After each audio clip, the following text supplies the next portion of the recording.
poucas palavras. Um olhar sobre o mundo, a vida e a sociedade, à luz da Palavra de Deus, com Augustus Nicodemos.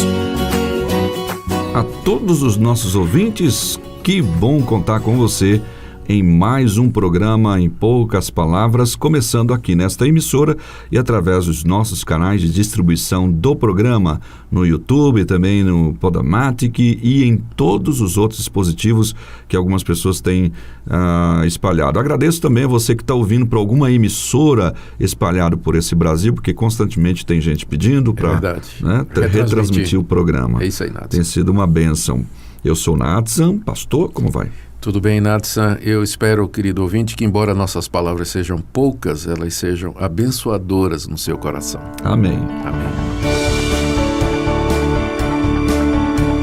Êxodo capítulo 12, versículos 11 a 13, diz assim: Ao comerem, estejam prontos para sair, cinto no lugar, sandálias nos pés, cajado na mão. Comam apressadamente, esta é a Páscoa do Senhor. Naquela mesma noite passarei pelo Egito e matarei todos os primogênitos, tanto dos homens como dos animais, e executarei juízo sobre todos os deuses do Egito. Eu sou o Senhor. O sangue será um sinal para indicar as casas em que vocês estiverem. Quando eu vir o sangue, passarei adiante. A praga de destruição não os atingirá quando eu ferir o Egito. A Páscoa, origem, significado no passado, no presente, tema do programa de hoje. Pastor Augustus, quando eu era pequenininho, lá em Barbacena, como dizia aquele programa de humor, lá em Minas Gerais, criança pequena, tinha uma musiquinha assim: Coelhinho da Páscoa, que trazes pra mim? Rapaz, faz tempo isso aí. Um ovo, 2 ovos. É isso mesmo, Páscoa, né? Como é que a gente... Porque hoje, na verdade, você vai ver aí, tá chegando Páscoa, é ovo de Páscoa pra cá, ovo de Páscoa pra lá, chocolate. É isso aí. Né? Então. Pois é. Natsan, essa época do ano, né? O pessoal celebra a Páscoa, na verdade, em toda a cristandade, né? Uhum. A festa da Páscoa ela só perde em popularidade para o Natal. E apesar disso, né, há muita concepção errônea, equivocada sobre essa data. Né? Vamos tentar esclarecer algumas dessas coisas aqui. Bom, para começar, a Páscoa, na verdade, é uma festa judaica. Né? Seu nome, né, Páscoa, vem da palavra hebraica Pesach, que significa passar por cima. E é uma referência ao episódio da 10ª praga, narrado lá no Antigo Testamento, né, quando o anjo da morte passou por cima da casa dos judeus no Egito e não entrou em nenhuma delas para matar os primogênitos. E a razão, o texto diz lá, é que os israelitas tinham sacrificado um cordeiro, né, por ordem de Moisés, e aspergido o sangue dele nos umbrais e soleiras da porta. E quando o anjo da morte viu o sangue, ele passou àquela casa. E naquela mesma noite, né, os israelitas saíram livres do Egito, depois de mais de 400 anos de escravidão. O texto que você leu, né? E Moisés, então, depois disso, institui a festa da Páscoa como memorial do evento. E essa festa, ela se tornou a mais importante das festas anuais do calendário judaico, né? E nela se sacrificava um cordeiro que era comido com ervas amargas e pães sem fermento. Exatinho aí como você leu, Isso. Né? Bom, como é que se entrou no cristianismo, né? O fato é que Jesus, ele foi traído, preso e morto durante a celebração de uma dessas festas da Páscoa em Jerusalém. E a ressurreição dele aconteceu no domingo de manhã cedo, após o sábado pascual. E como sua morte quase que certamente aconteceu na sexta-feira, você sabe que tem quem defenda que ele morreu numa quarta, né? Faz uma briga aí. Uma briga por isso. A sexta da paixão, ela entrou no calendário litúrgico cristão durante a Idade Média como dia santo, a sexta da paixão. O pessoal tem até esse negócio de não comer peixe, né? Nesse dia. Aliás, só comer peixe, só comer peixe, não comer carne. Não comer carne, Bom, na quinta-feira à noite, né, antes de ser traído, enquanto Jesus, como todos os demais judeus, comia o cordeiro pascual com seus discípulos em Jerusalém, ele determinou que os discípulos passassem a comer não mais a Páscoa, mas a comer pão e tomar vinho em memória dele, ou o cálice, né? Esses elementos, Nathan, eles simbolizavam o seu corpo e seu sangue que seriam dados pelos pecados de muitos e que era uma referência, né, antecipada que Jesus fez da sua morte na cruz. Então, foi na noite em que ele foi traído, que era uma quinta-feira à noite, né, durante a semana da celebração da Páscoa, que Jesus instituiu a ceia do Senhor. Portanto, ele estava como que substituindo, né, a festa da Páscoa, porque ele pegou o pão e disse, este é o meu corpo, e tomou o cálice e disse, esse é o meu sangue. Então, os cristãos, a rigor, Nathan, eles não celebram Páscoa, né? Páscoa é uma festa judaica da antiga aliança. Para nós, a Páscoa era simbólica do sacrifício de Jesus, o Cordeiro de Deus, cujo sangue impede que o anjo da morte nos destrua eternamente. Ou seja, a sombra deu lugar à realidade. Os cristãos, portanto, nós comemos o pão e bebemos o cálice em memória de Cristo. E isso não somente numa época do ano, mas durante o ano todo, né? A Páscoa também, ela não é um dia santo para os cristãos. Para os cristãos, na verdade, é apenas um dia que poderia ser chamado de santo, que é o domingo, pois foi num domingo que Jesus ressuscitou de entre os mortos. E o foco dos eventos, né, que aconteceram com Jesus durante a semana da Páscoa em Jerusalém é sua ressurreição no domingo de manhã. Se ele não tivesse ressuscitado, a sua morte teria sido em vão. E o seu resgate dentre os mortos, né, quando ele ressuscita com o corpo em que havia morrido, na verdade comprova que ele era o Filho de Deus e que sua morte tem poder para perdoar os pecados dos que nele creem. Então, essa é a origem da Páscoa e como ela entrou no cristianismo, sendo substituída pelo pão e pelo vinho. Pelo vinho, porque alguns usam suco de uva, né? Então a gente prefere dizer o cálice. E isso, então, é feito regularmente aos domingos, né? Ou seja, Nathan, coelho, ovo, aquela musiquinha que você ouviu, né? E outros apetrechos populares, eles foram acrescentados à Páscoa pela crendice e superstição aí do povo, né? Não tem nada a ver com o significado da Páscoa judaica e nem com a ceia do Senhor, que é celebrada pelos cristãos. Absolutamente nada. Alguns até tentam transferir o tal do coelhinho, porque ele significa vitalidade, fertilidade, e Cristo... Já vi isso. Eu já vi também, mas não tem nada a ver não, né? Isso aí, o pessoal costuma... Isso é o que a gente chama de sincretismo, né? Sincretismo é a tentativa de você trazer para dentro do cristianismo práticas populares que são aceitas pelo povo e que acabam recebendo algum tipo de simbologia para serem legitimados, né? E aí acontece não só na Páscoa, já que estamos falando disso, vamos falar de tudo então. No Natal é a mesma coisa, aí lá vem árvore de Natal, vem bolinha, vem Papai Noel, vem troca de presente, vem um monte de coisa, né? Vem presépio, né?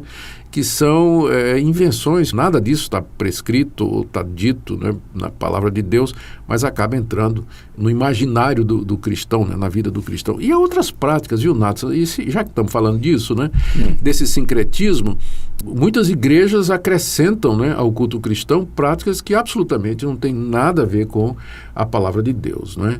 Práticas supersticiosas como copo d'água, ramo de arruda, sal grosso, rosa ungida. Ramo de arruda também? Ramo de arruda. A arruda é considerada forte, viu, para proteção. Não por mim. Mas entra uma série de coisas que são tiradas do misticismo, da religiosidade afro-brasileira. E então não é só coelhinho, não. Então. É coelho e companhia. Vem um monte de coisa aí, não é, que acaba impregnando e prejudicando a pureza do culto a Deus, né? A pureza do cristianismo. Nós devíamos procurar voltar às origens. O que é que a Bíblia diz? Não é? Ela é a nossa única regra de fé em prática. Tem algumas igrejas que são bem judaizantes nesse sentido, não é? Porque acabam transformando, nesse caso, a Páscoa ipsis litteris. Exatamente. Olha, tem igreja que não somente quer celebrar a Páscoa, mas tem igreja que traz candelabro para dentro da igreja, a estrela de Davi. A gente sabe de gente aí que está se vestindo de rabino. Tem até um templo de Salomão em São Paulo, né? A entrada da Arca da Aliança no culto. Mas, gente, onde é que estão essas práticas, né?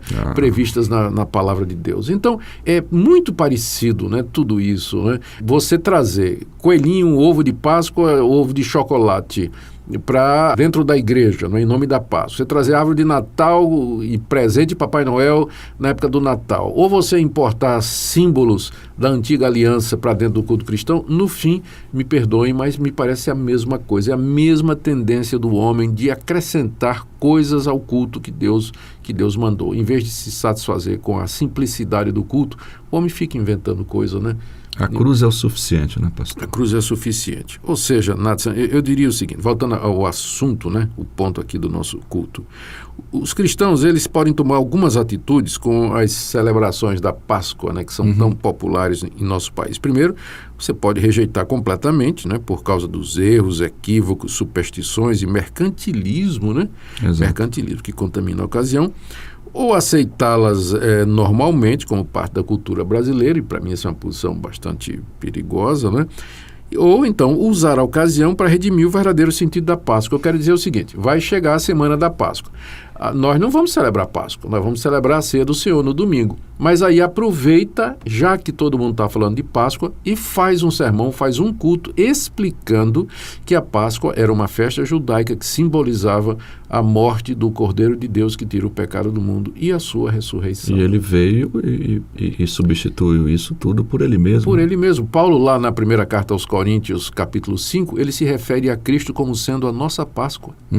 Cristo, nosso Cordeiro Pascual, já foi sacrificado por nós. Então nós não temos mais que celebrar a Páscoa, mas sim a morte e a ressurreição de Jesus. É bem peculiar essa questão, ou seja, usa-se a Páscoa, a data, né, um calendário, para lembrar especificamente o significado dela e resgatar o sentido verdadeiro. Mesma coisa com o Natal. Podemos fazer a mesma coisa com o Natal também. Certo. Ótimo. Então tá aí, Coelhinho, você fica de fora. Tchau. Tchau, os ovos também, é tão gostoso dar os ovinhos de chocolate, né? Sim, pode, se quiser me dar um de presente, eu aceito também. Lá em casa a gente dá sempre, não dá uns ovos de Páscoa, uns ovos de chocolate, e depois que passou tudo ficou bem mais barato. Geralmente é assim, né? Então tá bom, gente, Deus abençoe vocês, obrigado pela audiência de mais um programa Em Poucas Palavras, que hoje tratou desse tema que em suma traz exatamente Cristo para o centro, porque Ele é o Cordeiro de Deus que tira o pecado do mundo de uma vez por todas. Amém. Pastor? É isso aí. Amém, Nathan. Então tá bom. Até o próximo programa, se Deus quiser. É claro que eu gosto de chiclete e chocolate, bombom, pé de moleque, pirulito e tudo mais. Só que eu aprendi que o doce mais doce não se faz. Pois como doce é doce é o nosso paladar, o doce mais doce não se pode fabricar. O doce mais doce só Jesus nos pode dar. O gosto amargo da tristeza e do fel, Jesus provou na cruz para me levar pro céu, e tornou assim a minha Páscoa doce como mel. Ele é minha alegria, morreu para me dar a salvação, ressuscitou ao terceiro dia, Cristo é a minha redenção. O Seminário Presbiteriano Brasil Central, através do Sistema de Ensino à Distância, disponibiliza cursos de capacitação e treinamento de liderança para o fortalecimento de igrejas locais. São cursos muito práticos, totalmente feitos por meio da internet, com videoaulas de qualidade para atender às necessidades da liderança de sua igreja. Cursos disponíveis: formação de equipes de louvor, preparação de sermões expositivos, introdução ao aconselhamento bíblico e apresentações multimídia. Mais informações no site www.spbc.org.br/EAD. Em poucas palavras. Um olhar sobre o mundo, a vida e a sociedade, à luz da Palavra de Deus. Apresentação: Nathan Matias. Comentário: